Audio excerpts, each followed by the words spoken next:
말씀을 가지고 교회 리더 세우기라고 하는 제아의 말씀으로 우리 디도서 말씀 강해를 오늘부터 시작하려고 합니다. 여러분도 잘 아시겠습니다마는 최근 들어 우리 교회에 새로운 분들의 방문이 늘어나고 또 실제로 등록하는 성도님들의 수가 늘어나기 시작하면서 요즘 제 머릿속에 떠나지 않는 한 편의 시가 있습니다.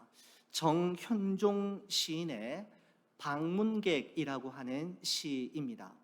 사람이 온다는 건 실은 어마어마한 일이다. 그는 그의 과거와 현재와 그리고 그의 미래와 함께 오기 때문이다. 한 사람의 일생이 오기 때문이다.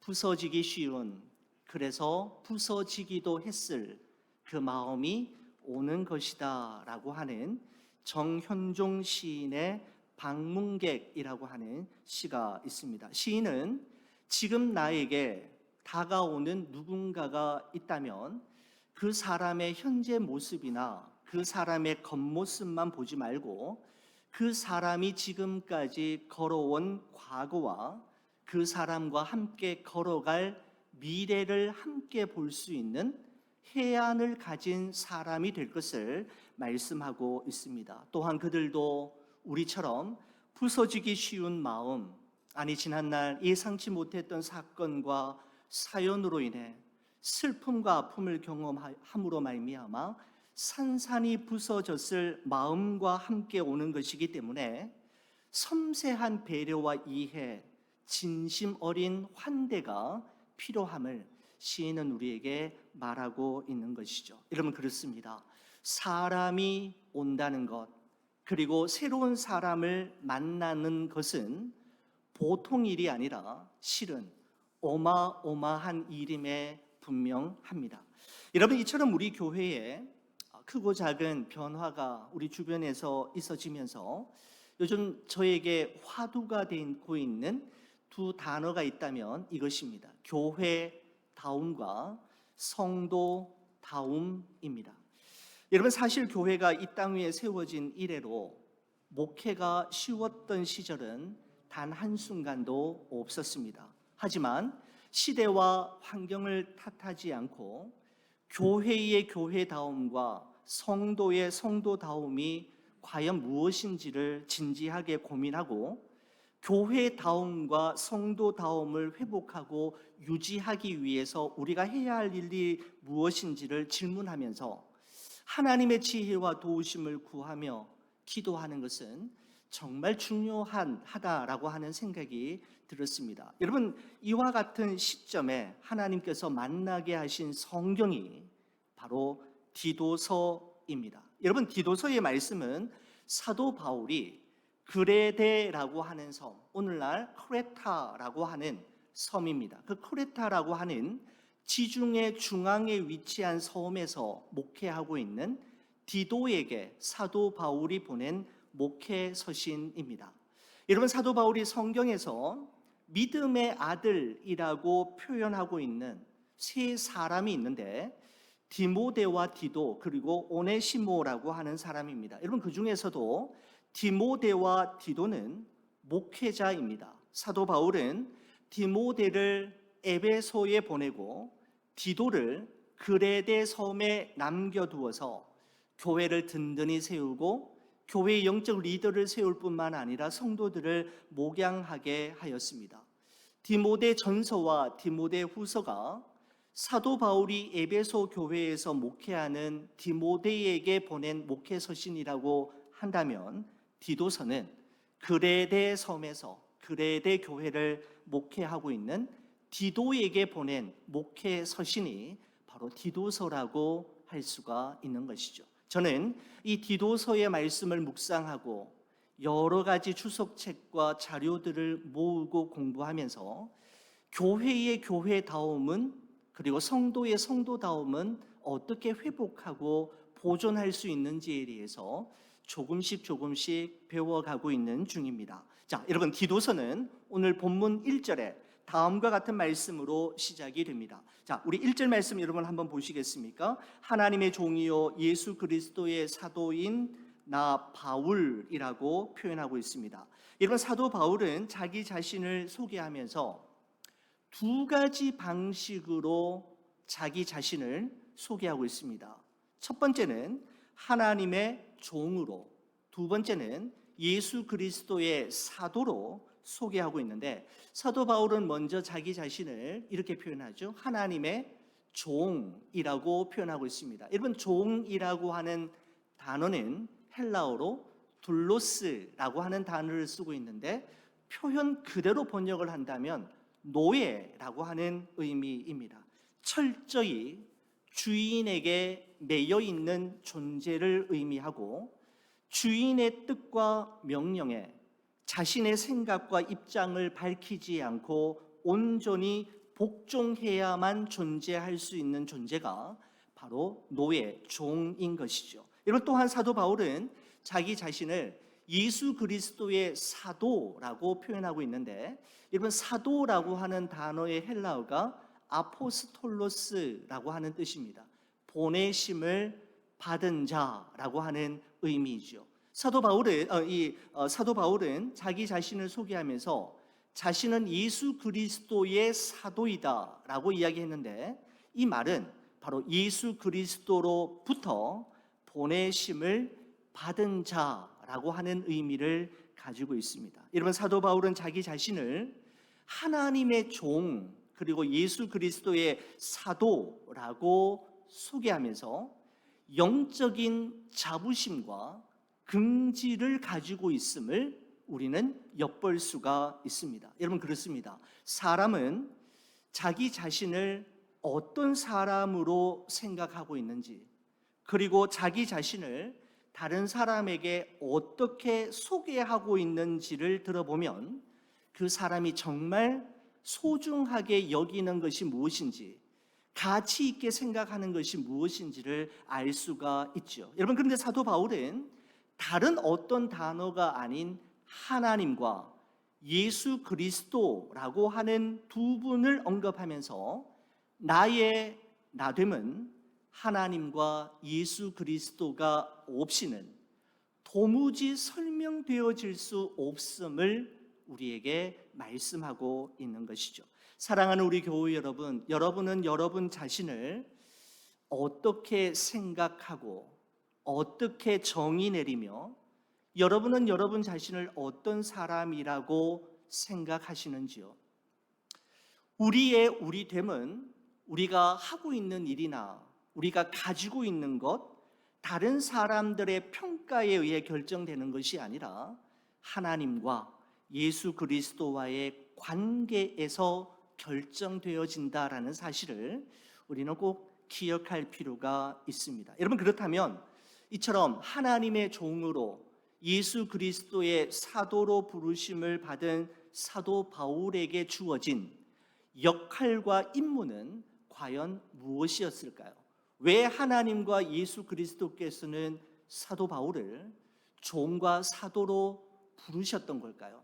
여러분, 사도 바울은 세 가지를 우리에게 언급하고 있는데, 여러분 성경책 1절 2절 말씀 다시 한번 보시겠습니까? 그는 이렇게 이야기합니다. 하나님의 종이요 예수 그리스도의 사도인 나 바울이 사도된 것은, 세 가지가 나오는데, 하나님이 택하신 자들의 믿음과 경건함에 속한 진리의 지식과 영생의 소망을 위함이라 라고 말씀하고 있습니다.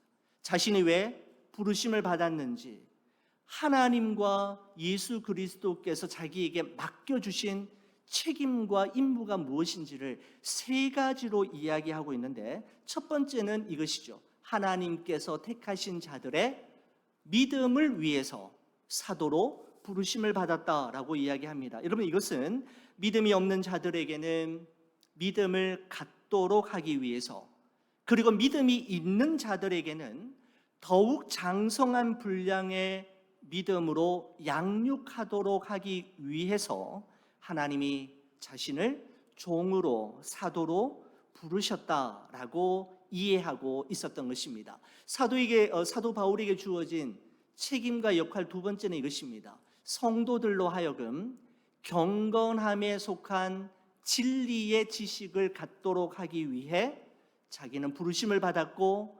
하나님께로부터 이러한 책임과 역할을 부여받았다라고 이야기합니다. 여러분, 이것은 성도 한 사람 한 사람을 진리를 아는 사람으로, 진리의 사람으로 세우기 위해 자신이 부르심을 받았다라는 것이죠. 이것은 머리로만 아는 것이 아니라 예수 그리스도를 인격적으로 만나고 체험하도록 돕는 것을 의미하고, 예수 그리스도를 알아가고 예수 그리스도를 닮아가며 예수 그리스도를 따라가는 진정한 제자의 삶을 살도록 돕는 자로 하나님께서 자신을 부르셨다라고 인식하고 있는 것입니다. 세 번째로는 성도들이 영생의 소망을 가지고 살아가도록 하기 위해 하나님은 자기를 부르셨다라고 사도 바울은 이해하고 있습니다. 성도들이 믿음과 진리의 지식을 따라 경건하게 살아가되 이 땅 위에서의 삶이 전부가 아니라 하나님의 나라가 존재하고 천국에 대한 소망을 가지고 저 높은 곳을 향하여 날마다 나아가도록 돕는 것이 자신이 존재하는 이유이요 자신의 책임과 역할임을 말씀하고 있는 것입니다. 여러분, 그렇습니다. 사도 바울은 자신이 이 땅 위에 태어난 이유, 자신이 존재하는 목적과 오늘을 살아가는 이유가 분명한 사람이었습니다. 그냥 그렇게 그럭저럭 하루하루를 때우며 살아가는 존재가 아니라 자신은 분명한 목적의식을 가지고 그 목표를 향하여 달려가고 있는 것을 볼 수가 있는 것이죠. 바로 그것은 누군가의 길이 되는 삶을 살아가는 것이었습니다. 여러분, 저는 길이라고 하는 단어를 생각하면 정호승 시인의 봄길이라고 하는 시가 가장 먼저 생각이 납니다. 이런 시이죠. 길이 끝나는 곳에서도 길이 있다. 길이 끝나는 곳에서도 길이 되는 사람이 있다. 스스로 봄길이 되어 끝없이 걸어가는 사람이 있다. 강물은 흐르다가 멈추고 새들은 날다가 돌아오지 않고 하늘과 땅 사이의 모든 꽃잎은 흩어져도 보라, 사랑이 끝나는 곳에서도 사랑으로 남아있는 사람이 있다. 스스로 사랑이 되어 한없이 봄길을 걸어가는 사람이 있다라고 하는 정호승 시인의 봄길이 생각이 납니다. 그렇습니다. 하나님께서는 그 시대마다 길이 끝나는 그 지점에서 길이 되었던 사람, 그리고 사랑이 끝나는 곳에서도 마지막 순간까지 마지막 사랑이 되어 사랑의 사람으로 살아가기를 원했던 사람들을 통해 하나님 나라의 이야기를 만들어 오셨고 땅끝까지 복음이 전해지게 하셨으며 주님의 교회와 성도들이 든든히 세워지게 하셨던 것이죠. 사랑하는 우리 교회 여러분, 우리 좋은 비전 교회와 우리 성도들이 복음의 영광을 밝히 드러내며 교회의 교회됨과 성도의 성도됨을 회복함으로 세상의 빛과 소금이 되는 교회, 길이 끝나는 그곳에서 길이 되어지는 교회, 사랑이 없는 그곳에서 마지막 사랑으로 남는 성도가 되기를 주의 이름으로 간절히 축원을 드립니다. 여러분, 사도 바울은 하나님과 예수 그리스도로부터 받은 이 엄중한 세 가지 사명을 감당하기 위해 혼자서 이 세 가지를 다 감당했던 것이 아니라 함께 동력할 믿음의 사람을 세웠는데 그가 누구인지가 오늘 본문 4절에 소개되고 있습니다. 여러분, 본문 4절의 말씀을 한번 보시겠습니까? 같은 믿음을 따라 나의 참 아들 된 디도에게 편지하노니 하나님 아버지와 그리스도 예수 우리 구주로부터 은혜와 평강이 내게 있을지어다 라고 말씀하고 있습니다. 사도 바울은 참 영적 아들인 디도를 소개하면서 나와 같은 믿음을 가지고 하나님이 맡겨주신 이 엄중한 사역을 함께 동력하게 되었다라고 이야기하면서 이 디도서 전체의 요지가 되는 5절 말씀을 우리에게 다음과 같이 말씀하고 있습니다. 5절 말씀 보시기 바랍니다. 내가 너를 그레데에 남겨둔 이유는 남은 일을 정리하고 내가 명한 대로 각 성의 장로들을 세우게 하려 함이니 라고 말씀하고 있습니다. 사도 바울이 디도와 함께 그레데 섬에서 사역을 하다가 어떤 연유인지 알지 못하지만 디도를 그레데 섬에 남겨두고 본인은 먼저 떠나야만 하는 상황이 생기게 되었는데, 디도를 그 그레데 섬에 남겨두어야만 했던 두 가지 이유가 있었다라고 이야기하죠. 첫 번째는 무엇인가 하면 남은 일을 정리하기 위해서, 두 번째는 장로들을 세우기 위해서라고 이야기합니다. 여러분, 디도가 그레데 섬에 남아서 해야 할 두 가지 일들 중에 첫 번째는 무엇이었냐면 남은 일을 정리하는 것이었습니다. 여러분, 남은 일을 정리하고라고 하는 이 표현을 우리가 예전에 함께 보셨던 개역 한글 성경에서는 어떻게 번역하고 있느냐 하면 남은 일을 정리하고 이 부분을 부족한 일을 바로잡고 라고 하는 표현으로 사용하고 있습니다. 여러분, 그러니까 정리한다라는 말은 바로잡는다라고 하는 의미라고 할 수가 있죠. 여러분, 그렇다면 디도가 이 그레데 섬에 남아서 정리하고 바로잡아야 할 남은 일, 끝내지 않은 그 일이 무엇이었을까요? 여러분, 우리가 앞으로 디도서의 말씀을 함께 살펴보겠습니다마는 그레데 섬에 이미 침투에 들어와 있던 거짓 교사들이 가르치는 다른 복음을 바로잡아서 바른 복음 위에 성도들과 교회를 세우는 것이 바로 남은 일이었습니다.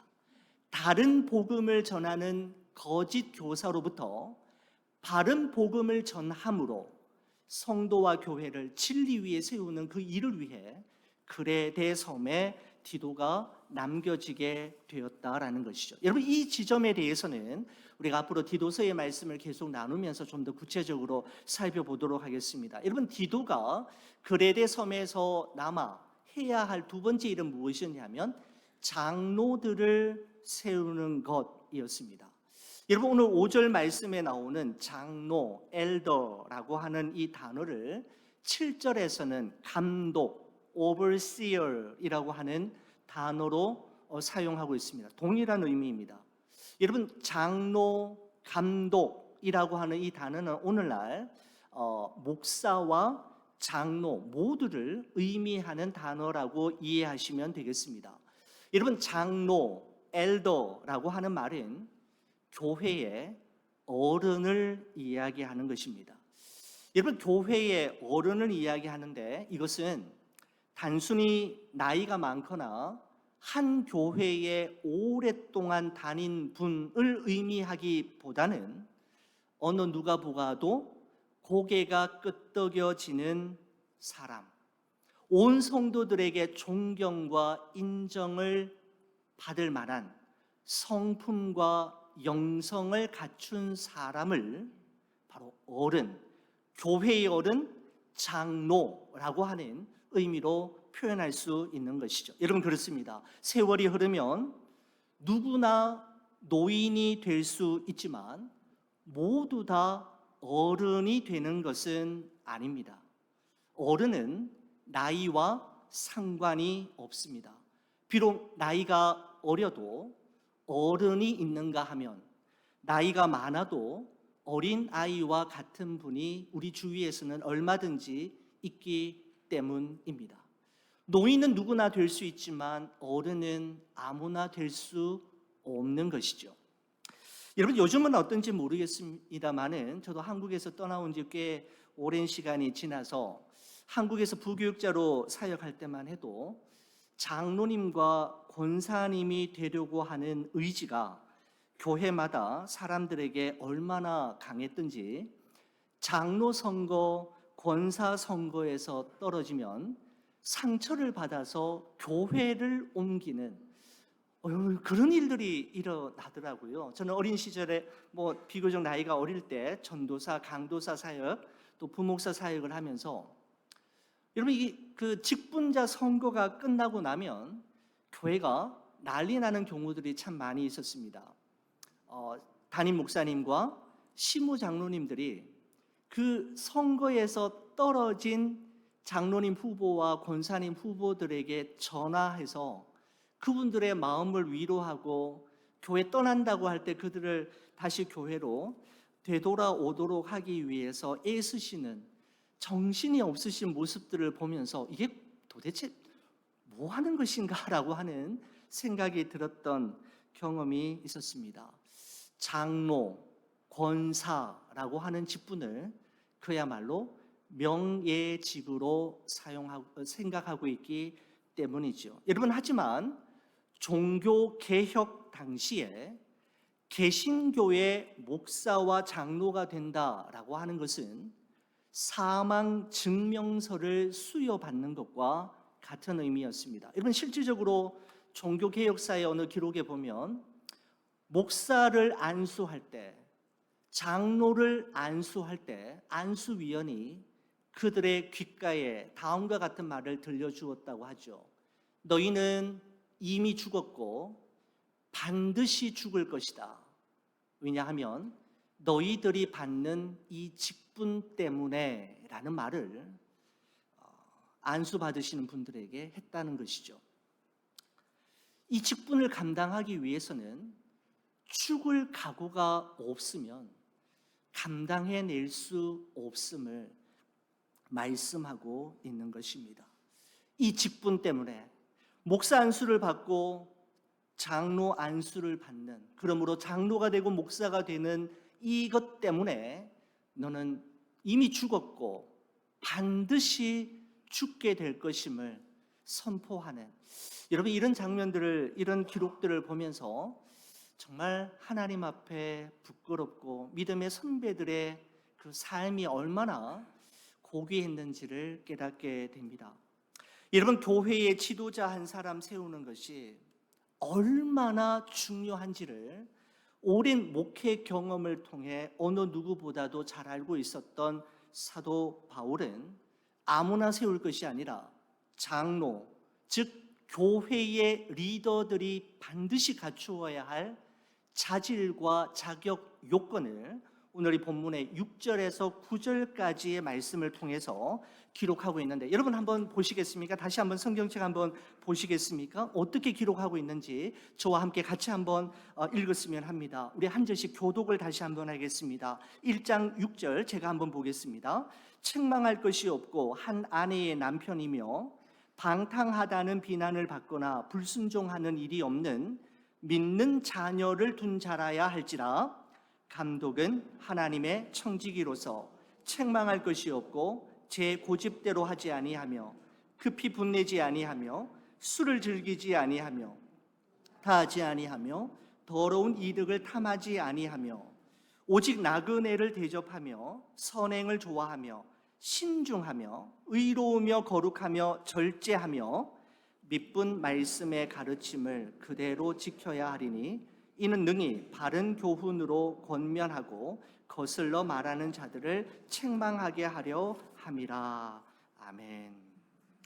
교회의 리더가 갖추어야 할 자질과 자기 요건이 무엇인지에 대해서 사도 바울은 디도에게 교회를 세우며 리더를 세울 때 이런 기준으로 세울 것에 대해서 아무나 세워서는 결단코 안 된다라고 하는 것을 말씀하고 있는 것이죠. 여러분, 혹시 여러분 가운데 나는 목사나 장로, 안수집사 같은 교회의 리더가 될 생각은 전혀 없으니까 오늘 본문의 말씀이나 앞으로 디도서의 말씀은 나와는 전혀 상관없는 말씀이다라고 혹시 생각하는 분이 계실는지 모르겠습니다. 여러분, 하지만 우리 좋은 비전 교회가 하나님의 은혜와 평강이 넘쳐나는 교회가 되고 예수 그리스도를 날마다 알아가고 닮아가고 따라가는 교회가 되며 성령으로 충만한 교회, 성령이 이끄시는 교회로 세워지기를, 건강하고 안정적인 교회가 되기를 간절히 원하는 마음이 있으시다면 그분들에게도 이 말씀은 너무너무나도 중요한 것이죠. 여러분, 교회를 세우는 사람들이 갖추어야 할 덕목이 무엇인지에 대해서 6절에서 9절에 말씀하고 있는데, 먼저 6절과 또한 7절, 8절, 9절 두 가지로 크게 나눌 수 있습니다. 6절의 말씀은 무엇인가 하면, 교회를 세우는 영적 리더들은 무엇보다도 먼저 한 가정의 가장으로서 모범이 되어야 한다라고 하는 사실을 말씀하고 있습니다. 자신의 가정도 잘 다스리지 못하고 돌볼 줄 모르는 사람이 또 하나의 하나님의 가정인 교회와 영적인 가족인 성도들을 다스리고 돌보는 것은 있을 수 없는 일이다라는 것이죠. 기본적으로 가정에 충실한 사람이 교회에 충실한 리더가 될 수 있음을 말씀하고 있는 것입니다. 여러분, 7절에서 9절 말씀은요, 교회의 리더는 가정과 교회 안에서뿐만 아니라 세상 속에서도 본이 되어지고 세상 사람들로부터 다름을 인정받을 수 있는 사람이어야 함을 말씀하고 있는 것이죠. 똑같은 것이 아니라 세상 사람들과는 달라도 뭔가 다르다라고 하는 지점이 발견되어야만 교회의 리더가 될 수 있다라는 것입니다. 여러분, 오늘은 시간 관계상 7절에서 9절 말씀 우리가 다음 주일날 제가 잘 준비해서 여러분과 함께 나누고, 오늘은 6절 말씀만 간단히 살피고 또 우리가 함께 기도하려고 합니다. 6절 말씀 한번 보시겠습니까? 이렇게 되어 있습니다. 책망할 것이 없고, 즉 교회를 세우는 영적 리더에 대한 자격입니다. 책망할 것이 없고 한 아내의 남편이며 방탕하다는 비난을 받거나 불순종하는 일이 없는 믿는 자녀를 둔 자라야 할지라 라고 말씀하고 있습니다. 여러분, 이 부분을 메시지 성경에서는 보다 쉽게 이렇게 번역하고 있습니다. 그들을 뽑을 때 다른 사람들에게 이 사람은 평판이 좋습니까? 아내에게 헌신합니까? 자녀들도 신자입니까?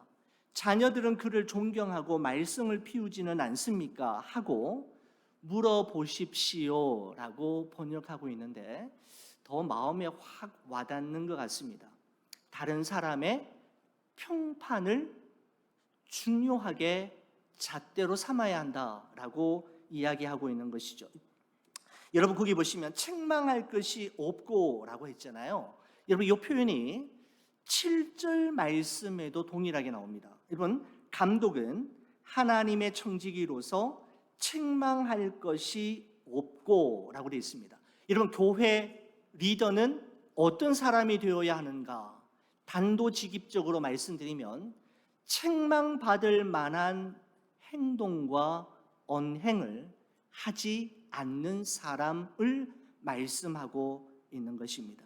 교회의 지도자가 될 사람은 가정에서나 교회에서나 직장에서나 세상에서나 책망받을 만한 일과 경력이 없는 사람이어야 한다라는 것이죠. 여러분, 이것은 아주 흠이 없는 완벽한 사람이어야 된다라고 하는 의미이기보다는 그 사람의 생애 속에 결정적인 실수나 두고 회자가 될 만한, 비난받을 만한 실수가 없었던 사람이어야 함을 말씀하고 있는 것이죠. 한마디로 말씀드리면 평판이 좋은 사람이 교회의 리더가 될 자격이 있다라는 것입니다. 책망할 것이 없고 라고 하는 말이 요지이고, 그 다음에 나오는 말들은 책망할 것이 없다라는 것이 무엇을 의미하는지에 대한 설명이라고 할 수가 있는 것이죠. 여러분, 장로는 가정에서 책망받을 것이 없는 사람이어야 한다라고 하는 구체적인 설명이 이제 그 다음에 나오면서 6절에 그 다음에 보면 이렇게 돼 있죠. 한 아내의 남편이며 라고 말하고 있습니다. 여러분, 이 말씀은 문자 그대로 아내가 한 명이어야 함을 말할 뿐만 아니라, 또한 이 말은 결혼 생활에 있어서 배우자에 대한 부정이 없어야 되고 오히려 온 성도들에게 깨끗한 모범적인 부부의 모습을 보여줄 수 있는 사람이어야 함을 말씀하고 있는 것입니다.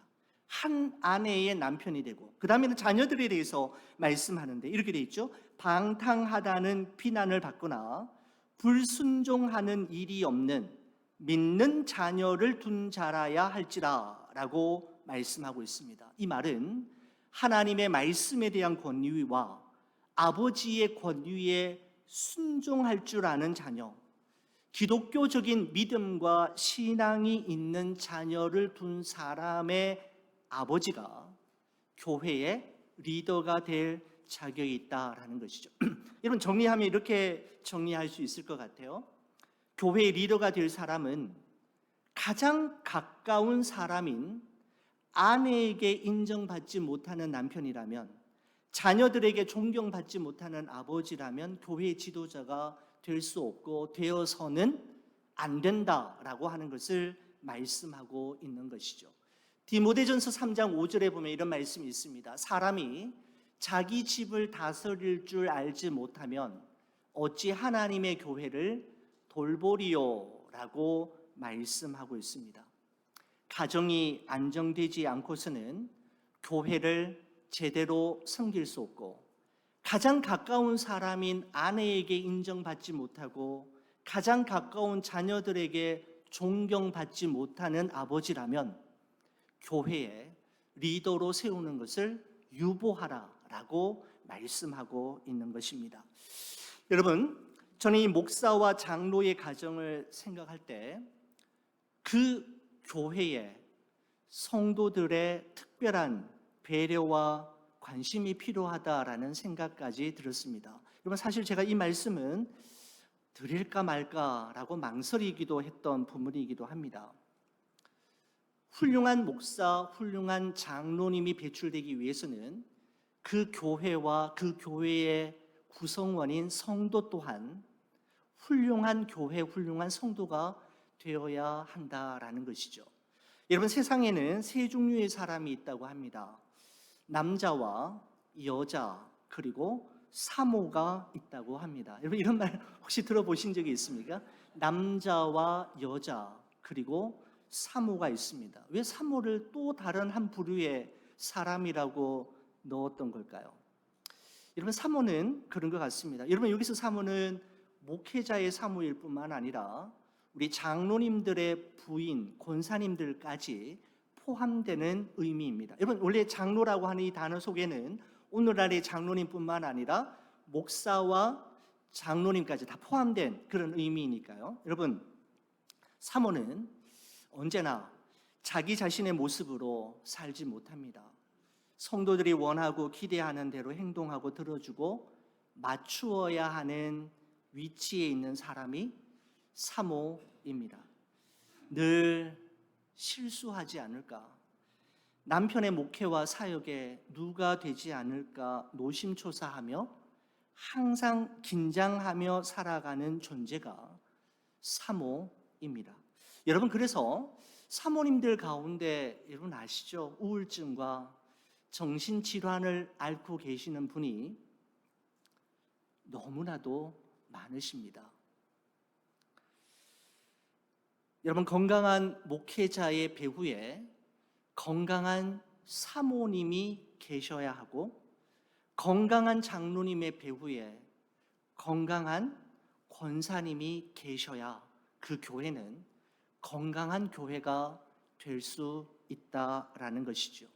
사랑하는 우리 교우 여러분, 우리 교회에 부목사님이 계시고 우리 전도사님이 계십니다. 우리 부목사님과 전도사님의 사모님을 위해서 여러분 기도해 주시고 특별한 사랑과 관심을 더 베풀어 주셨으면 좋겠습니다.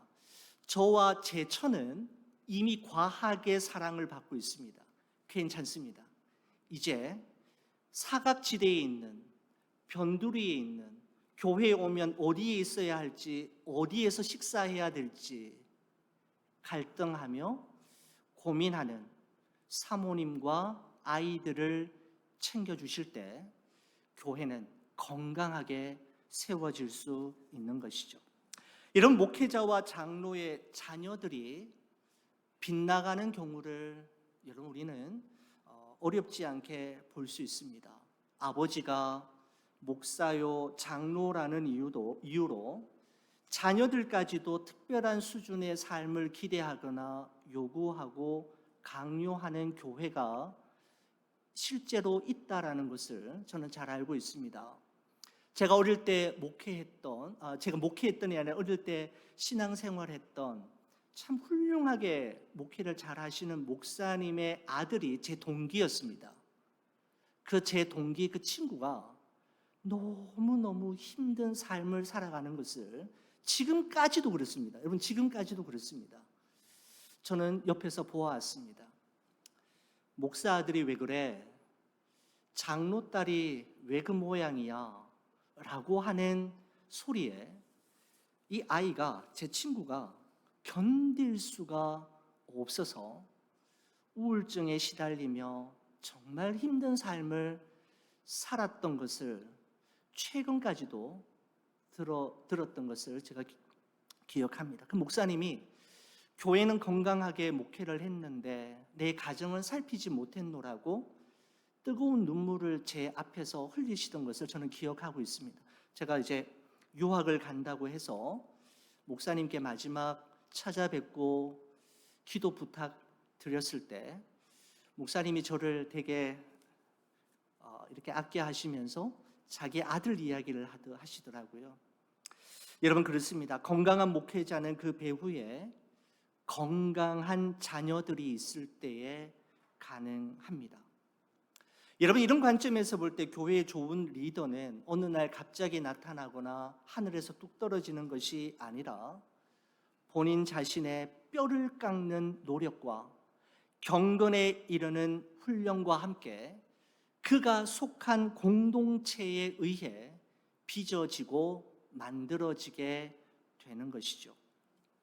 사랑하는 우리 성도 여러분, 우리 좋은 비전 교회가 정말 건강한 교회, 건강한 성도가 되기를 바라는 꿈을 저는 꾸고 있고 날마다 기도하고 있습니다. 세상이 주목하는 교회가 아닌 우리 주님이 주목하시는 교회, 세상에 무릎 꿇는 교회가 아닌 주님 앞에만 무릎 꿇는 교회, 사람만 넘치는 교회가 아닌 주의 사랑이 넘치는 교회, 사람의 이름이 높아지는 교회가 아닌 주님의 이름만 높이는 바로 그 교회는 그냥 이루어지는 것이 아니지요.